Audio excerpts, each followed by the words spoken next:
Alright, thanks for clicking on the video. This is Gulpane, just back with a quick PSP review, and this one is Crash of the Titans, and this was developed by Radical Entertainment and published by Vivendi Games, and it was released for the PSP in North America and Australia only. It came out for EU on the PlayStation 2, the Wii and the Xbox 360, but the old EU release was not seen for the PlayStation Portable version, so it was released in 2007 for North America. This wasn't released in Japan on the PlayStation Portable as well, so kind of strange because Japan's, you would associate the PSP with Japan. A lot of the PSP games that came out, in Japan didn't come out over here, and a lot of the RPGs didn't come out, which is a shame. So this one is interesting. It's a third-person sort of like action-adventure platforming game, which you would associate with Crash Bandicoot. But this one is fully 3D. So I'm not that experienced with Crash Bandicoot, to be honest. So I'm not an expert. But the Crash Bandicoot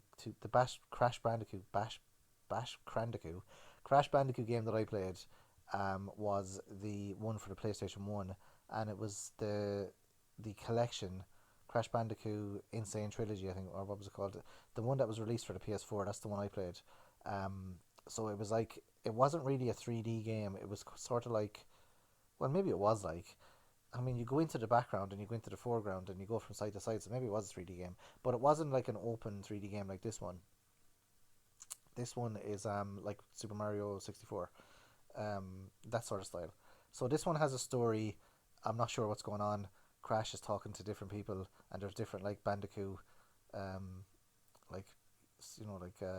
anthropomorphic animals going around, and you basically have to like punch into enemies and punch like plants and stuff, and these little blue things come out, and then if you get enough, then I think you can go to like a bonus stage, where the bonus stage is you collect more blue things, and I'm assuming get more free lives and stuff.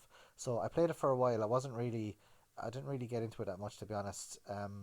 There's a lot of games like this on the PSP, this kind of style, like Pac-Man World, and there's a couple of like French games as well.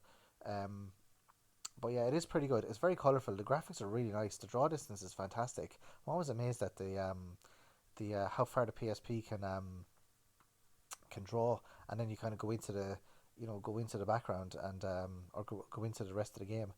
Landfist of Troy. This is like, actually, it's a very similar kind of control scheme, and well, not control scheme because this one you're flying up into the air, but very similar kind of style of game.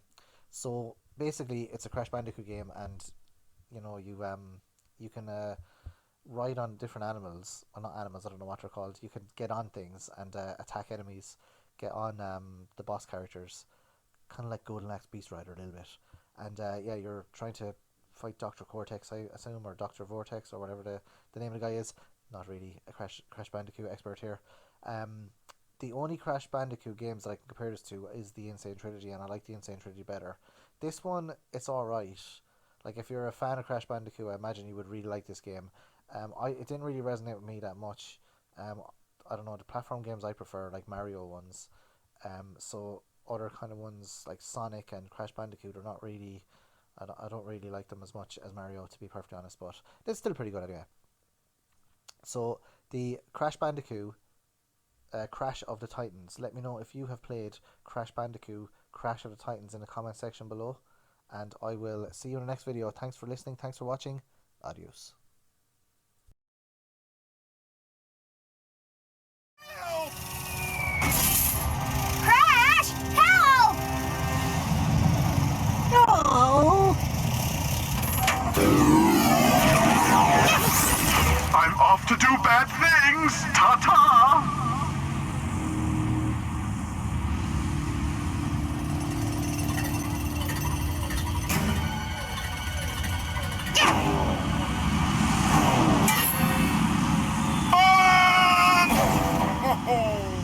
I'm just gonna stay here a while.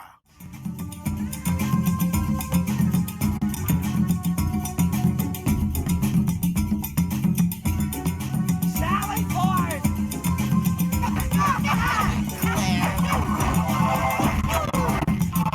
Please, no!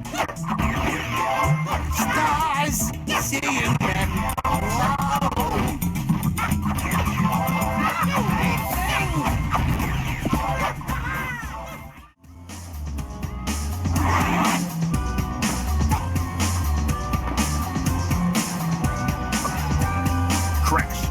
Press the square button to smash stuff and collect magical mojo. The more you collect, the more powerful you become.